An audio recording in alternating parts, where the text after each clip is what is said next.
My name is Allison Bance, and I'm a senior property manager with Kimley and Haygood. I've been the property manager associated with the Peyton building since 2004. Last summer, the STA Plaza closed down their designated smoking area, and at that time, the smokers and the people loitering and the people trespassed off of the STA Plaza have tended to congregate onto the Post Street area.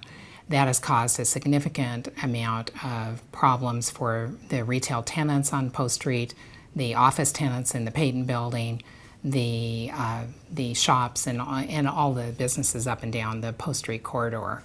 So with the historic renovation of the Davenport, the addition of the Davenport Towers, and the addition of the Hotel Luso, the Post Street corridor down to River Park Square has really been the economic engine of the renovation of downtown Spokane. The following are testimonials from businesses that are being affected by this problem. My name's Julie Katzer. I own Bruce Brothers Lounge on the corner of Sprague and Post, and I rent from Kimley and Haygood in the Peyton building. The problem that we're having right now on Post Street is the plaza has removed the smoking section on Wall Street, and so it has pushed all of the smokers and street kids to Post Street, where they are causing issues with smoking and language and spitting and issues with customers not being able to get inside my door and having to walk through 5 or 6 people smoking, and the language is terrible, and so it's ruining the businesses on Post Street. So another issue we're having due to the smoking being removed is they are trespassed from the plaza, and so they're coming to my business asking for change or to use my restroom or to just sit in my cafe. And so I'll say, well, why don't you go to the plaza? They have restrooms and seats and phones. The another thing is they always want to use my phone. And they'll say, well, I can't go into the plaza. So I don't know why I would let them in my business if they are trespassed off the plaza. So it's bringing all of the chaos and misfits into my business. So in the last 6 months, my business was doing great previous to the smoking section being removed. And now my business at 9, 10 in the morning, my cafe is empty when usually it was hard to even find a seat in my cafe. So, and in the afternoons, people aren't even wanting to come over because it's worse in the afternoons because everybody's hanging out front and they're loitering. And so now people aren't even wanting to come to my cafe in the afternoon. So it's completely just ruining it. It's making it to where it's exhausting and not fun being part of the downtown area anymore. I'm George Aronon. I'm the Chief Executive of Career Path Services. We're a tenant in the Peyton building. We're a nonprofit 501c3. We've got about 20 employees in this space. It's our headquarters for 17 locations in the state. We're a workforce development and employment training organization. We help people find employment, help businesses find the talent that they need. Well, we've had an issue for a while now in front of the Peyton building where crowds gather, and it's not so much the people who gather, but the behaviors that they've been displaying. And so today, I've been hearing stories over the last several weeks about uncomfortable situations, employees and customers alike not feeling safe. We've got customers who come to us in this location, and they're people with disabilities, so people with developmental disabilities, IQs of 70 and below, as well as people with sensory impairments. So we've got some folks who are blind, deaf, and wheelchair users also coming to the space. What I'm hearing from people in the building as well as our customers is that folks just don't feel safe, particularly when they're having to navigate through crowds. The behaviors have been rude, comments have been made to women in particular about their appearance. People won't move when they've been asked. Folks are yelling. It's particularly concerning for our people with developmental disabilities. We have 2 women who are regular customers, and they are blind. They use service dogs to navigate their way through crowds or around. And our staff have observed that crowds won't accommodate them when they see the blind person approaching. And so our staff have begun to escort them in and out of the building We also have two customers, a man and a woman, and all of these folks are unrelated, who use canes because they have severe sight impairments, and they too don't get accommodated when they're navigating through the sidewalk. What's a particular concern is that we've seen people get cut off. They can't see very well, so when crowds cut in and out, they're not accommodating the person with disability. When folks congregate on the street corners, they're standing in the curb cuts, and so a person with a wheelchair is unable to navigate their way into the walk. We've had people who were fighting, yelling, and so I had one employee say she stood behind the front doors and waited until the shouting match was over, and the shouting match actually moved down the street before she was willing to exit the building. One of our employees has a good friend that works downtown, and she got a text from this friend saying, "You might want to wash your car because I just saw somebody urinating on it." Because we're working with people with disabilities, they have the parking stickers that allow them to park at the meters.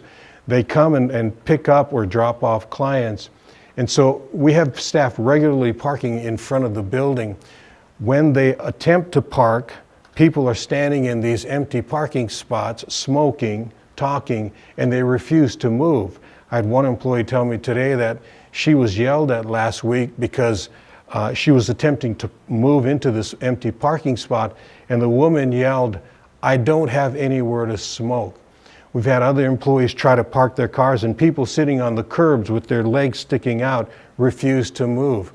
Or when they're in their parked spots, people are standing between the cars smoking, and they refuse to move even though the person can't back up without hitting them. Those are examples of the problems that we've had in front of the Peyton building. We've had several customers say they don't want to come to our office anymore because they just don't feel safe. I've heard from many people, both those who live in town and those who are from out of town visiting, that they don't want to walk on that side of the street. And so the economic impact may be felt by some of our local business neighbors, because I know that they're not getting customers walking into their shops because there are groups congregating in front of their doors. So I feel bad for them, and I know that's true with our customers. They just don't want to come to our place of business. So I have staff that do go out into the community and meet them at a safer place, safer to the customer at least. But this should be a jewel. This traffic corridor should be a showcase for our city, and it's not right now.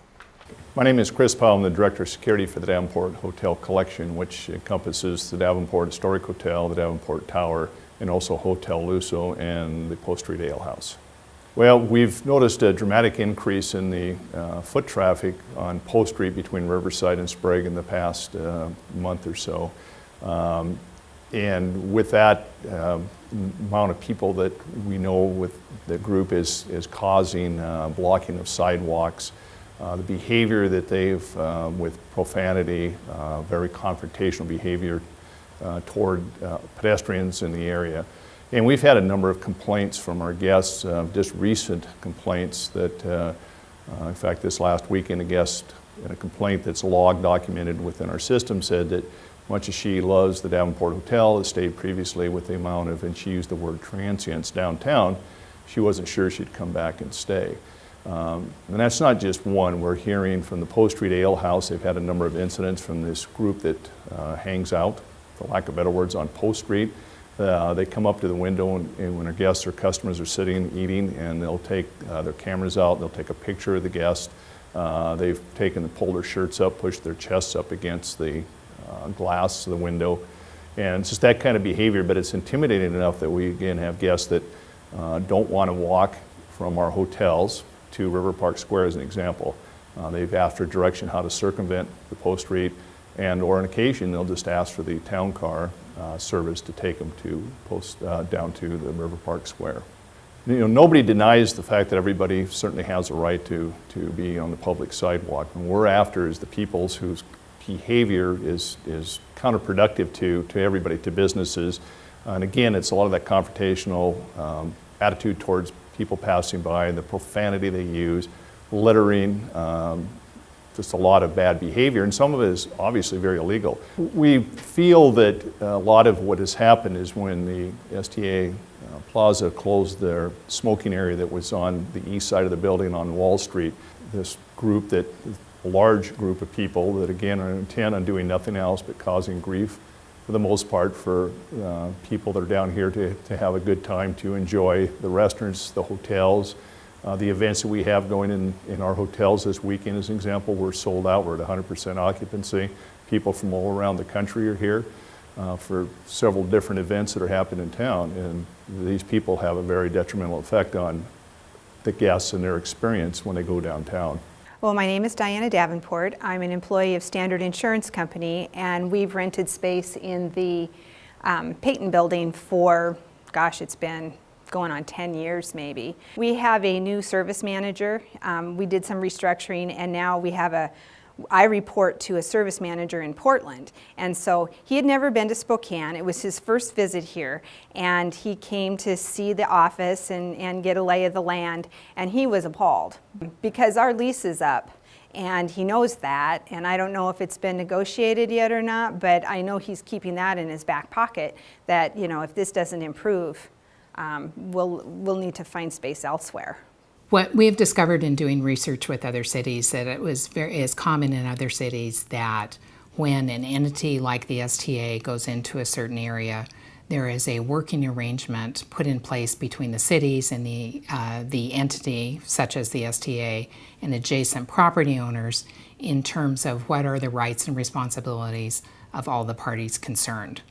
So what we discovered in doing our research was at the time that the STA Plaza was put into place with the original environmental impact statement in 1990 and the subsequent amendment to that in 1992, that was never put in place. So what we are trying to work with the city and with the STA and now coming to the City Council to try and work with all parties concerned to come to a mutual working arrangement. In addition to the retail tenants having issues on Post Street, we have a vacancy on Post Street, and the current activity of the smokers and the loiterers are making it impossible for us to be able to lease that space, which is causing significant economic impacts for the owners of the Peyton building. STA funding a second police officer patrolling around the plaza, STA funding an additional health officer who can enforce the state statute prohibiting smoking in public places, RCW Chapter 70.160, expanding the limited commission of the STA security to include citing for smoking, littering, and matters set forth as in SMC Chapter 10.10,